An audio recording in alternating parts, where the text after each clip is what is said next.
Well, this year is finally coming to a close, and I'm pretty excited to see what this next year brings for VR. Yeah, sure we have some things here and there, but we'll just have to see for ourselves. And every year it just feels like it just gets better and better. Sure we have some rough spots here and there, but you know, it always comes out through and through. And there are some people around this time that really do want to get into VR right now. Of course, with it being the holidays and all that stuff, even though I know I might be a little late to the party on this one, I just wanted to go over some of the best VR headsets that we have as of right now, and what is some of the best options for going into the next year. And most of the ones that I'm going to talk about are from this year, actually. There's just actually a lot more choices than what most people expect. So I just wanted to say what some of the best headsets going into the next year are. So I'm just gonna get right into it. So first, we're gonna go and take a look at this one. Now, lots of you probably don't know which one this is, and there is a pretty good reason for that. But just to make it clear, this is the Pico 4 Ultra. This headset was made in August of 2024, which is weird and how no many people are talking about this because it's actually pretty good. So first, this is a standalone headset made by Pico, obviously, and it is quite similar to the Quest 3 in many ways. Its resolution per eye is 2160 by 2160, so that's really not bad. That's just slightly better than a Quest 3. And the field of view on this headset is 104 degrees, which that's not bad. It's pretty good. So overall, this is just a pretty nice, good standalone headset. And another great feature about this thing is that this headset also has mixed reality capabilities, just like the Quest 3. So don't worry if you think you're going to be missing out on all those things about mixed reality with this headset, because it does definitely not skip on it. I mean, this all just seems really good. So far, I can only find one small drawback, and that's the hertz on this thing is only 90, which isn't bad, but the Quest 3 is at 120 hertz, and even the Quest 3S is at 120 hertz as well, which that really isn't that big of a deal, but you know, just a little thing to know. And this headset really doesn't skip out because it also has hand tracking as well. Yeah, this headset is trying to hit every mark it possibly can. And you know, also a headset not being made by Meta, which is pretty good, and you know what, I think that's nice to see from time to time.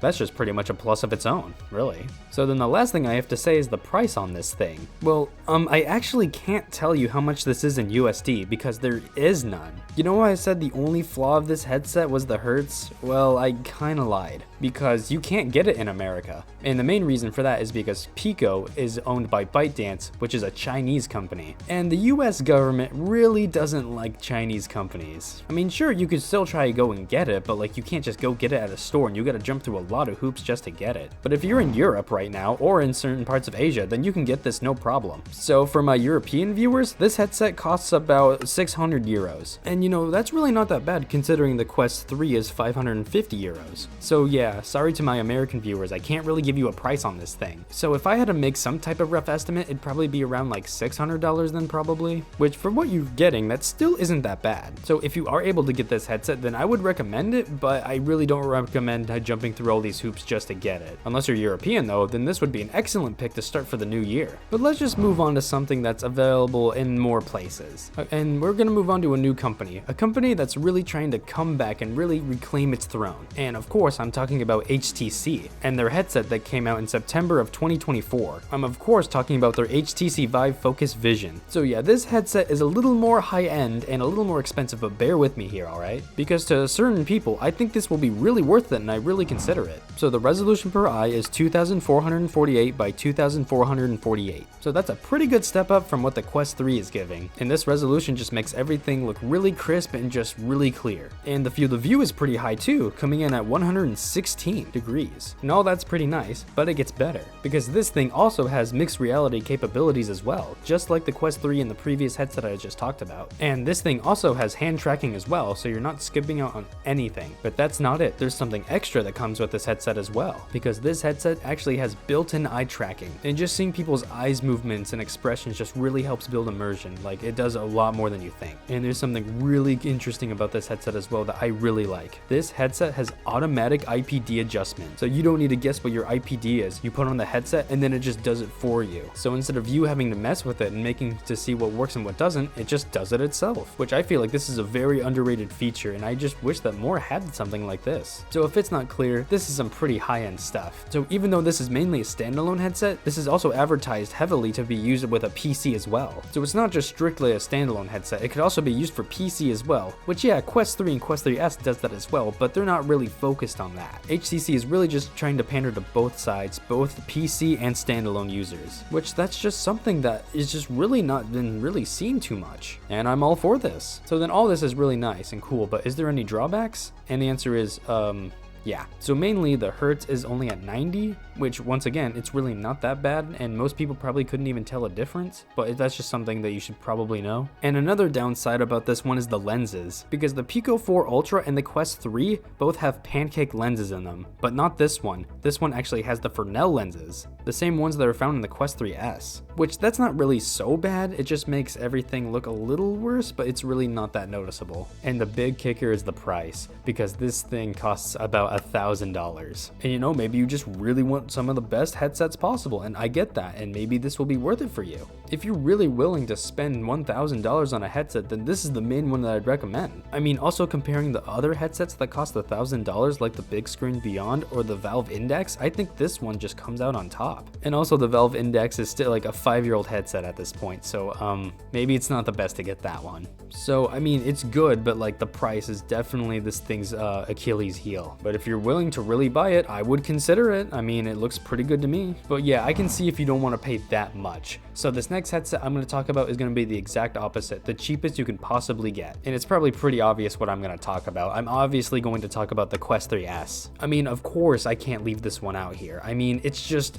sitting right here. This is also the newest one as well, and it's barely 2 months old, coming out October 2024. So this headset is definitely not as powerful as the others, but it definitely makes up for the price. So the resolution of this headset is 1832 by 1920, which is actually the exact same of what the Quest 2 was. And the FOV comes to be about 97 degrees, which isn't terrible, but it's not as good as the Quest 3, obviously. And the main reason for that is because this one has the Fresnel lenses, not the pancake lenses found in the Quest 3. And also a weird quirk about this headset is that the IP adjustment, it only has those 3 notches like how the Quest 2 has, which isn't bad, but I can really see how that can just make people upset. Which it's not bad, but you know, it definitely is a bit noticeable. Also, one more little weird quirk, this one just has no headphone jack. I have no idea why they couldn't have put it in, but yeah, just make sure to remember that there's no headphone jack in this. But this thing does have 120 Hz, so that's nice. Something that the other 2 headsets I've talked about don't even have. And of course, this thing has mixed reality capabilities, and it also has hand tracking with it as well, just like the Quest 3, so you're not missing out. So now I'm going to talk about the main selling point of this headset, which is obviously the price, and it comes in at only $300. And getting all of this for just $300 is phenomenal. I never would have expected this like 2 years ago.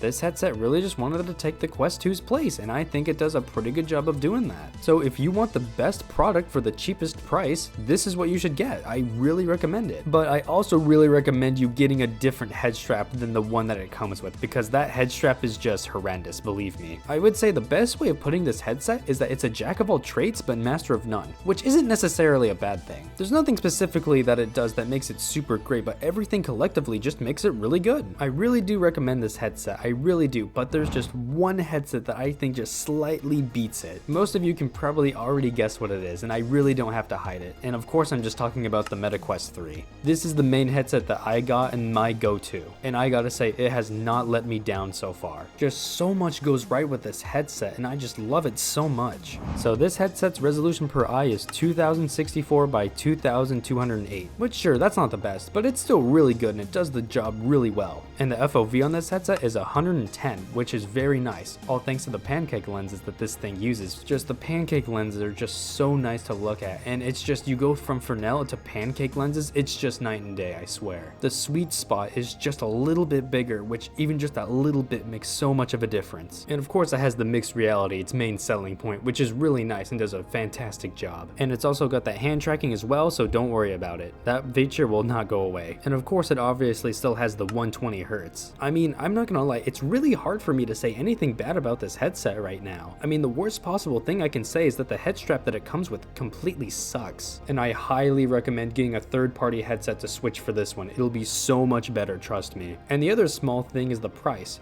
being at $500. Which, yeah, of course, this isn't the cheapest option out there, but you know, I'm really surprised that they got to $500. I thought this was gonna be like $600. So personally, I think the best headset to get for this next year to use for your main headset would be this one. Sure, it may already be a year old, but I gotta say, this thing is gonna probably stay here for a good long while. So I hope that you go and look at some of these headsets and see if any of these really fit you. Because just because I think that the Quest 3 is the best one for the next year doesn't necessarily mean it is. I mean, maybe the Quest 3S will be the best one for you, I don't know. Yeah, it's a good thing I got this video out just before the holidays, right? I mean, I'm not too late, right? I mean, it's only Christmas Eve. Well, I hope all you guys have a Merry Christmas and Happy Holidays, and I hope you really look at these headsets, okay? And I hope you have a Happy New Year, so see you next year.